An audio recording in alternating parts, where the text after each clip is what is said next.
पृथ्वीराज तृतीय शासनकाल 1178 से 1192, जिन्हें आमतौर पर पृथ्वीराज चौहान कहा जाता है, एक चौहान वंश के राजा थे।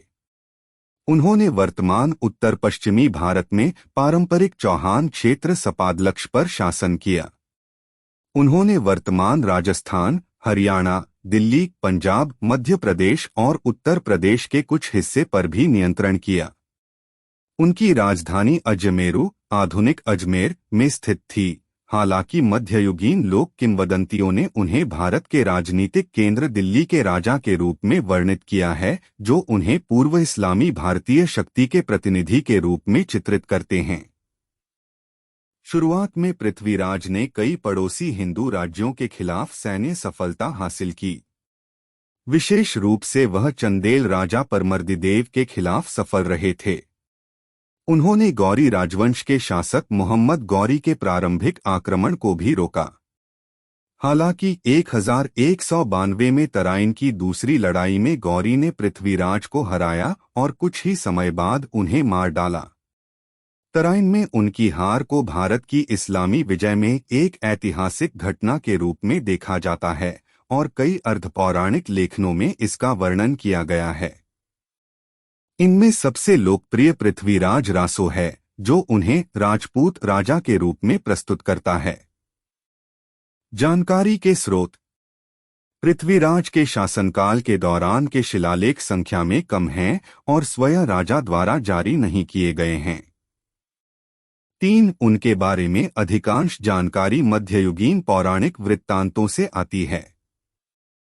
तराइन की लड़ाई के मुसलमान खातों के अलावा हिंदू और जैन लेखकों द्वारा कई मध्ययुगीन महाकाव्य में उनका उल्लेख किया गया है। इनमें पृथ्वीराज विजय, हम्मीर महावाक्य और पृथ्वीराज रासो शामिल हैं। इन ग्रंथों में स्तुतिपूर्ण संबंधी विवरण हैं और इसलिए यह पूरी तरह से विश्वसनीय नहीं है। 4. पृथ्वीराज विजय पृथ्वीराज के शासनकाल से एकमात्र जीवित साहित्यिक पाठ है। पृथ्वीराज रासो, जिसने पृथ्वीराज को एक महान राजा के रूप में लोकप्रिय किया, को राजा के दरबारी कवि चंद बरदाई द्वारा लिखा कहा जाता है। हालांकि यह अतिरंजित लेखनों से भरा है, जिनमें से कई इतिहास के उद्देश्यों के लिए बेकार हैं। 4. पृथ्वीराज का उल्लेख करने वाले अन्य वृत्तांत और ग्रंथों में प्रबंध चिंतामणि, प्रबंध कोश और पृथ्वीराज प्रबंध शामिल हैं। उनकी मृत्यु के सदियों बाद इनकी रचना की गई थी और इसमें अतिशयोक्ति और काल दोष वाले उपाख्यान हैं। 4. पृथ्वीराज का उल्लेख जैनों की एक पट्टावली में भी किया गया है, जो एक संस्कृत ग्रंथ है। इसमें जैन भिक्षुओं की जीवनी है, जबकि इसे 1336 में पूरा कर लिया था, लेकिन जिस हिस्से में पृथ्वीराज का उल्लेख है वह 1250 के आसपास लिखा गया था। चंदेला कवि जगनिका का आल्हा खंड या आल्हा रासो भी चंदेलों के खिलाफ पृथ्वीराज के युद्ध का अतिरंजित वर्णन प्रदान करता है। 5. प्रारंभिक जीवन पृथ्वीराज का जन्म चौहान राजा सोमेश्वर और रानी कर्पूरा देवी के घर हुआ था। पृथ्वीराज और उनके छोटे भाई हरिराज दोनों का जन्म गुजरात में हुआ था, जहां उनके पिता सोमेश्वर को उनके रिश्तेदारों ने चालुक्य दरबार में पाला था। 6. पृथ्वीराज गुजरात से अजमेर चले गए जब पृथ्वीराज द्वितीय की मृत्यु के बाद उनके पिता सोमेश्वर को चौहान राजा का ताज पहनाया गया। सोमेश्वर की मृत्यु 1177-1234 में हुई थी, जब पृथ्वीराज लगभग 11 वर्ष के थे। पृथ्वीराज, जो उस समय नाबालिग थे, ने अपनी मां के साथ राजगद्दी पर विराजमान हुए। इतिहासकार दशरथ शर्मा के अनुसार पृथ्वीराज ने 1180-1237 में प्रशासन का वास्तविक नियंत्रण ग्रहण किया। दिल्ली में अब खंडहर हो चुके किला राय पिथौरा के निर्माण का श्रेय पृथ्वीराज को दिया जाता है। पृथ्वीराज रासो के अनुसार दिल्ली के शासक अनंगपाल तोमर ने अपने दामाद पृथ्वीराज को शहर दिया था और जब वह इसे वापस चाहते थे तब हार गए थे। यह ऐतिहासिक रूप से गलत है, चूंकि पृथ्वीराज के चाचा विग्रहराज चतुर्थ द्वारा दिल्ली को चौहान क्षेत्र में ले लिया गया था। 4. इसके अलावा ऐतिहासिक साक्ष्य बताते हैं कि अनंतपाल तोमर की मृत्यु पृथ्वीराज के जन्म से पहले हो गई थी। उनकी बेटी की पृथ्वीराज से शादी के बारे में दावा बाद की तारीख में किया गया है। गोरी से युद्ध। मुख्य लेख: तराइन का प्रथम युद्ध और तराइन का द्वितीय युद्ध। पृथ्वीराज के पूर्ववर्तियों ने 12वीं शताब्दी तक भारतीय उपमहाद्वीप के उत्तर पश्चिमी क्षेत्रों पर कब्जा करने वाले मुस्लिम राजवंशों के कई हमलों का सामना किया था। 12वीं शताब्दी के अंत तक गजनी आधारित गोरी वंश ने चौहान राज्य के पश्चिम के क्षेत्र को नियंत्रित कर लिया था। 1175 में जब पृथ्वीराज एक बच्चा था, मोहम्मद गोरी ने सिंधु नदी को पार किया और मुल्तान पर कब्जा कर लिया। 1178 में उसने गुजरात पर आक्रमण किया, जिस पर चालुक्यों सोलंकियों का शासन था। चौहानों को गोरी आक्रमण का सामना नहीं करना पड़ा क्योंकि गुजरात के चालुक्यों ने 1178 में कसरावत के युद्ध में मोहम्मद को हरा दिया था। 7. अगले कुछ वर्षों में मोहम्मद गोरी ने पेशावर, सिंध और पंजाब को जीतते हुए चौहानों के पश्चिम में अपनी शक्ति को मजबूत किया। उन्होंने अपना अड्डा गजनी से पंजाब कर दिया और अपने साम्राज्य का विस्तार पूर्व की ओर करने का प्रयास किया। इससे उन्हें पृथ्वीराज के साथ संघर्ष में आना पड़ा। 8. मध्यकालीन मुस्लिम लेखकों ने दोनों शासकों के बीच केवल एक या दो लड़ाइयों का उल्लेख किया है। तबकाते नासिरी और तारिख-ए-फिरिश्ता में तराइन की 2 लड़ाइयों का जिक्र है। जमीउल हिकाया और ताजुल मासीर ने तराइन की केवल दूसरी लड़ाई का उल्लेख किया है, जिसमें पृथ्वीराज की हार हुई थी। हालांकि हिंदू और जैन लेखकों का कहना है कि पृथ्वीराज ने मारे जाने से पहले कई बार मोहम्मद को हराया था। जैसे कि हम्मीर महाकाव्य दावा करता है कि दोनों के बीच 9 लड़ाइयां हुई। पृथ्वीराज प्रबंध में 8 का जिक्र है। प्रबंध कोश 21 लड़ाइयों का दावा करता है, जबकि प्रबंध चिंतामणि 22 बतलाता है। 9. जबकि यह लेखन संख्या को बढ़ा चढ़ाकर पेश करते हैं। यह संभव है कि पृथ्वीराज के शासनकाल के दौरान गोरियों और चौहानों के बीच 2 से अधिक मुठभेड़ हुई। तराइन का प्रथम युद्ध। 1190 से 1191 के दौरान मोहम्मद गौर ने चौहान क्षेत्र पर आक्रमण किया और तबरहिंदा या तबरेहिंद बठिंडा पर कब्जा कर लिया। उन्होंने इसे 1200 घुड़सवारों के समर्थन वाले जियाउद्दीन तुगलक के काजी के अधीन रखा। जब पृथ्वीराज को इस बारे में पता चला तो उसने दिल्ली के गोविंदराजा सहित अपने सामंतों के साथ तबरहिंदा की ओर प्रस्थान किया। तबरहिंदा पर विजय प्राप्त करने के बाद मोहम्मद की मूल योजना अपने घर लौटने की थी, लेकिन जब उन्होंने पृथ्वीराज के बारे में सुना तो उन्होंने लड़ाई का फैसला किया। वह एक सेना के साथ चल पड़े और तराइन में पृथ्वीराज की सेना का सामना किया। 10. आगामी लड़ाई में पृथ्वीराज की सेना ने निर्णायक रूप से गोरियों को हरा दिया। 11. तराइन का द्वितीय युद्ध। मोहम्मद गोरी ने गजनी लौटने का फैसला किया और अपनी हार का बदला लेने के लिए तैयारी की।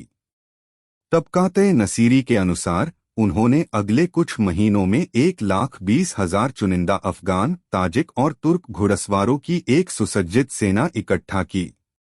इसके बाद उन्होंने जम्मू के विजयराजा द्वारा सहायता से मुल्तान और लाहौर होते हुए चौहान राज्य की ओर प्रस्थान किया।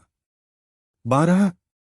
पड़ोसी हिंदू राजाओं के खिलाफ अपने युद्धों के परिणामस्वरूप पृथ्वीराज के पास कोई भी सहयोगी नहीं था। फिर भी उन्होंने गोरियों का मुकाबला करने के लिए एक बड़ी सेना इकट्ठा करने में कामयाबी हासिल की। मोहम्मद ने अपने गजनी स्थित भाई गियासुद्दीन से रायमशविरा लेने के लिए समय लिया। 13. फिर उन्होंने अपने बल का नेतृत्व किया और चौहानों पर हमला किया। उन्होंने पृथ्वीराज को निर्णायक रूप से हराया। पृथ्वीराज ने एक घोड़े पर भागने की कोशिश की, लेकिन सरस्वती किले, संभवतः आधुनिक सिरसा, के पास उसे पकड़ लिया गया। इसके बाद गोरी ने कई हजार रक्षकों की हत्या करने के बाद अजमेर पर कब्जा कर लिया। कई और लोगों को गुलाम बना लिया और शहर के मंदिरों को नष्ट कर दिया। 14 मृत्यु। अधिकांश मध्ययुगीन स्रोतों में कहा गया है कि पृथ्वीराज को चौहान राजधानी अजमेर ले जाया गया, जहां मोहम्मद ने उसे गोरियों के अधीन राजा के रूप में बहाल करने की योजना बनाई थी। कुछ समय बाद पृथ्वीराज ने मोहम्मद के खिलाफ विद्रोह कर दिया, जिसके उपरांत उन्हें मार दिया गया। 14 पृथ्वीराज रासो का दावा है कि पृथ्वीराज को एक कैदी के रूप में गजनी ले जाया गया और अंधा कर दिया गया। यह सुनकर कवि चंद बरदाई ने गजनी की यात्रा की और मोहम्मद गोरी को चकमा दिया, जिसमें पृथ्वीराज ने मोहम्मद की आवाज की दिशा में तीर चलाया और उसे मार डाला। कुछ ही समय बाद पृथ्वीराज और चंद बरदाई ने एक दूसरे को मार डाला। 15 यह एक काल्पनिक कथा है जो ऐतिहासिक साक्ष्य द्वारा समर्थित नहीं है। पृथ्वीराज की मृत्यु के बाद मोहम्मद गोरी ने 1 दशक से अधिक समय तक शासन करना जारी रखा। 14 पृथ्वीराज की मृत्यु के बाद गोरियों ने उनके पुत्र गोविंदराज को अजमेर के सिंहासन पर राजा नियुक्त किया। 1192 में पृथ्वीराज के छोटे भाई हरिराज ने गोविंदराज को हटा दिया और अपने पैतृक राज्य का एक हिस्सा वापस ले लिया। गोविंदराजा रणस्तंभपुरा, आधुनिक रणथंभौर, चला गया, जहां उसने शासकों की एक नई चौहान शाखा स्थापित की, गोरी के आधिपत्य में। बाद में हरिराज को गोरियों के जनरल कुतुबुद्दीन ऐबक ने हराया था। 16 विरासत। पृथ्वीराज को 14वीं और 15वीं शताब्दी के प्रारंभिक संस्कृत विवरण औसत दर्जे के असफल राजा के रूप में प्रस्तुत करते हैं, जो केवल एक विदेशी राजा के खिलाफ अपनी हार के लिए यादगार था। 17 जैन लेखकों द्वारा लिखे गए प्रबंध चिंतामणि और पृथ्वीराज प्रबंध उन्हें एक अयोग्य राजा के रूप में चित्रित करते हैं, जो स्वयं अपने पतन के लिए जिम्मेदार था। प्रसिद्ध ग्रंथ पृथ्वीराज रासो, जिसको राजपूत दरबारों द्वारा बड़े पैमाने पर संरक्षण दिया गया था, पृथ्वीराज को एक महान नायक के रूप में चित्रित करता है। 17 पृथ्वीराज के वंश को बाद के काल में राजपूत वंशों में से एक के रूप में वर्गीकृत किया गया था, हालांकि उनके समय में राजपूत पहचान मौजूद नहीं थी। 18 समय के साथ पृथ्वीराज को एक देशभक्त हिंदू योद्धा के रूप में चित्रित किया गया, जिसने मुस्लिम दुश्मनों के खिलाफ लड़ाई लड़ी। 19-16वीं शताब्दी की किंवदंतियों ने उन्हें भारत के राजनीतिक केंद्र दिल्ली बजाय अजमेर के, जो उनकी वास्तविक राजधानी थी, का शासक बताया। 20 पृथ्वीराज को अब अंतिम हिंदू सम्राट के रूप में वर्णित किया गया है।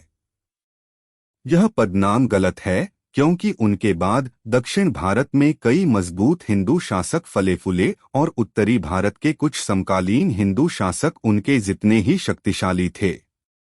21 पृथ्वीराज को समर्पित कई स्मारक का निर्माण अजमेर और दिल्ली में किया गया है। उनके जीवन पर कई फिल्में और टेलीविजन धारावाहिक बने हैं। इनमें हिंदी फिल्म सम्राट पृथ्वीराज चौहान और हिंदी टेलीविजन धारावाहिक धरती का वीर योद्धा पृथ्वीराज चौहान 2006 से 2009 शामिल हैं। इनमें से कई पृथ्वीराज को दोषरहित नायक के रूप में दर्शाते हैं और हिंदू राष्ट्रीय एकता के संदेश पर जोर देते हैं। सितंबर 2019 में घोषणा हुई कि अक्षय कुमार ऐतिहासिक ड्रामा फिल्म पृथ्वीराज में इनका किरदार निभाएंगे। यह यश राज फिल्म्स द्वारा निर्मित की जाएगी।